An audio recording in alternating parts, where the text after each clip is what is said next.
Bismillahirrahmanirrahim. Assalamualaikum warahmatullahi wabarakatuh. Salam kedaulatan rakyat.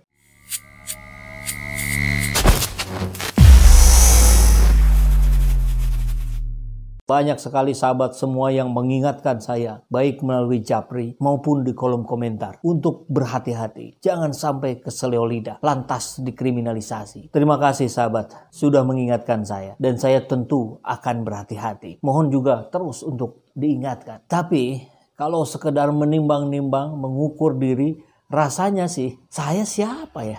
Bukan siapa-siapa. Bukan tokoh, bukan sosok yang didengar banyak orang. Ya, saya hanya didengar oleh para subscriber saya saja paling ya. Yang sekarang sudah 1,5 jutaan. Ya tentu belum banyak dibandingkan subscribernya Mardigu, Rocky Gerung, Refli Harun, dan yang lain-lain. Jadi ini sih perbincangan antara rakyat jelata saja. Saya merasanya begitu. Tapi tetaplah saya ucapkan terima kasih atas upayanya saling mengingatkan seperti ini. Kemudian di sisi lain ada juga yang mempertanyakan, ngapain sih bang ngomong-ngomong politik terus? Ngapain sih bang ngeritik-ngeritik penguasa terus? Hei, sini saya bisikin. Sebenarnya begini, kalau melihat ke diri sendiri, mau egois-egoisan, rasanya saya juga akan memilih untuk gak peduli dengan apa yang terjadi di negeri ini. Dengan konstelasi politik yang seperti ini. Biarin saja. Toh saya mendapatkan penghasilan dengan aktivitas yang saya lakukan. Pekerjaan yang saya lakukan sehari-hari. Kalau saya mau cari aman, gak perlu saya ngomong-ngomong begini. Tapi soalnya Islam mengajarkan kita untuk tawasau bil haq, tawasau bis sabr, untuk saling mengingatkan, untuk tetap berada dalam koridor kebaikan.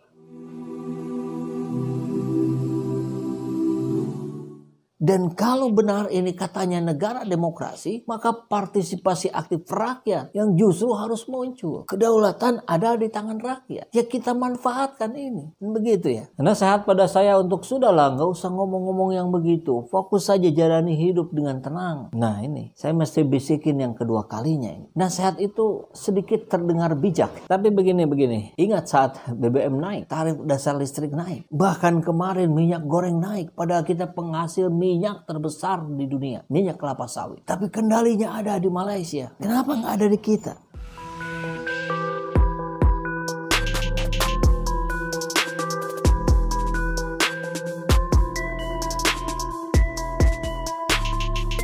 Ini kebijakan politik. Ini imbas dari proses politik yang terjadi di negeri ini. Pada siapa imbasnya? Pada saya, pada Anda, pada sahabat semua. Bahkan persoalan ibadah pun itu sangat tidak lepas dari kebijakan politik. Kemarin kita dengar mau ada pemetaan masjid. Saya kira mau dipetakan untuk dilihat apakah sarana prasarananya kurang nanti dibantu oleh pemerintah. Ternyata bukan. Ternyata ini untuk melihat masjid mana saja yang terpapar radikalisme. Astagfirullah. Yusuf Kala, Ketua Dewan Masjid Indonesia, sudah bilang tidak ada radikalisme yang bersumber dari masjid. Orang kalau mau radikal, orang kalau mau memusuhi negara, orang kalau mau menyerang negara, nggak akan melakukannya di masjid, di pojok-pojok, di kamar-kamar. Nah ini juga adalah imbas dari proses politik, di mana rakyat banyak merasa bahwa umat Islam yang mayoritas ini rasanya seperti minoritas. Kekuasaan justru dikendalikan oleh minoritas, elit minoritas. Kalau saja politik tidak mempengaruhi kehidupan kita, saya nggak akan peduli. Tapi kan buktinya, faktanya sangat-sangat mempengaruhi aktivitas kehidupan kita sehari-hari. Anda tahu Haritanu, pengusaha yang sangat besar, punya televisi, punya bank, punya berbagai media. Dia nggak akan terjun ke politik kalau tidak merasa bahwa politik itu akan mempengaruhi kehidupannya. Anda tahu Surya Paloh, kurang lebih sama 11-12 dengan Haritanu. Kekayaannya sudah sangat melimpah, terjun ke dunia politik.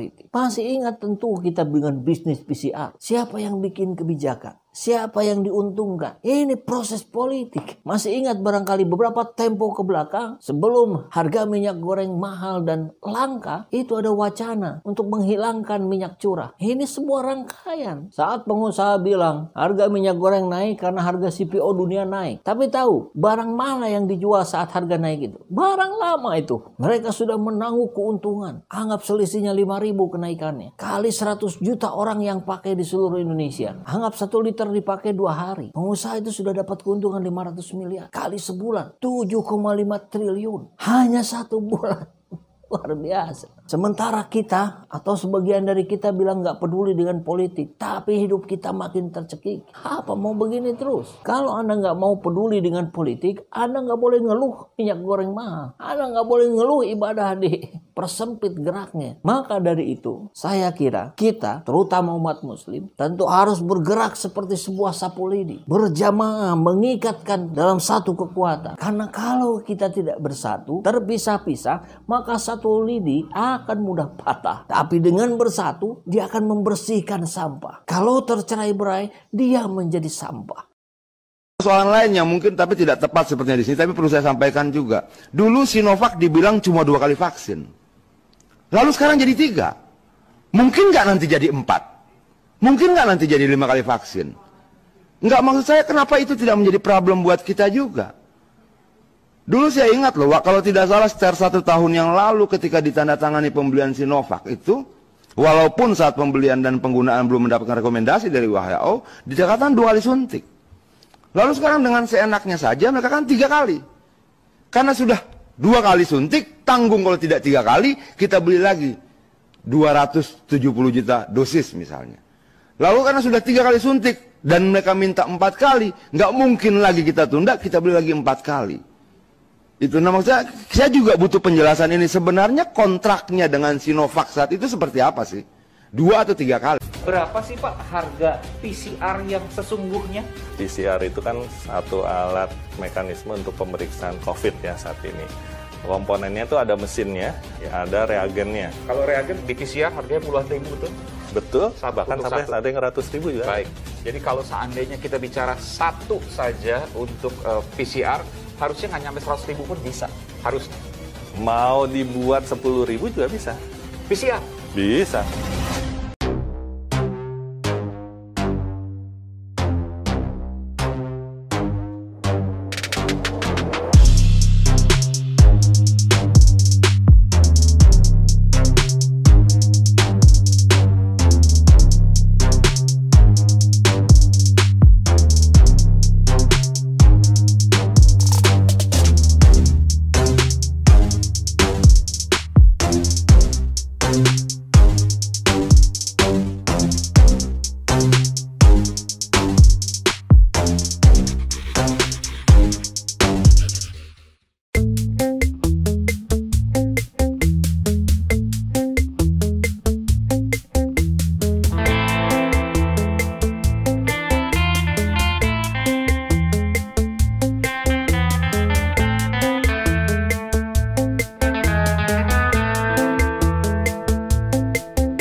Alhamdulillahirrabbilalamin, saat ini banyak sekali sahabat-sahabat dari Saiful Zaman Channel yang menjadi patron dari kegiatan ini, yang mendukung, yang mensupport dengan berbagai cara. Luar biasa, via WhatsApp, via grup, via media sosial lainnya. Bahkan tidak sedikit yang kemudian mendonasikan uangnya untuk perjuangan kami di medan dakwah ini. Ya jelas hal ini sangat membantu keberlangsungan channel ini karena kebutuhan pun kemudian bertambah. Tidak bisa lagi ini dikerjakan oleh 1-2 orang. Kita harus merekrut lebih banyak orang. Dan itu jelas membutuhkan dana yang tidak kecil. Nah, oleh karena itu buat sahabat-sahabat semua yang terus mendukung kami, doakan juga kami untuk mampu istiqomah, untuk mampu terus menyuarakan dan menggemakan suara hati rakyat. Dan seperti biasa, bagi yang ingin membersamai kami dengan membantu operasional channel ini, sahabat bisa mendonasikannya ke nomor rekening yang ada di bawah sini.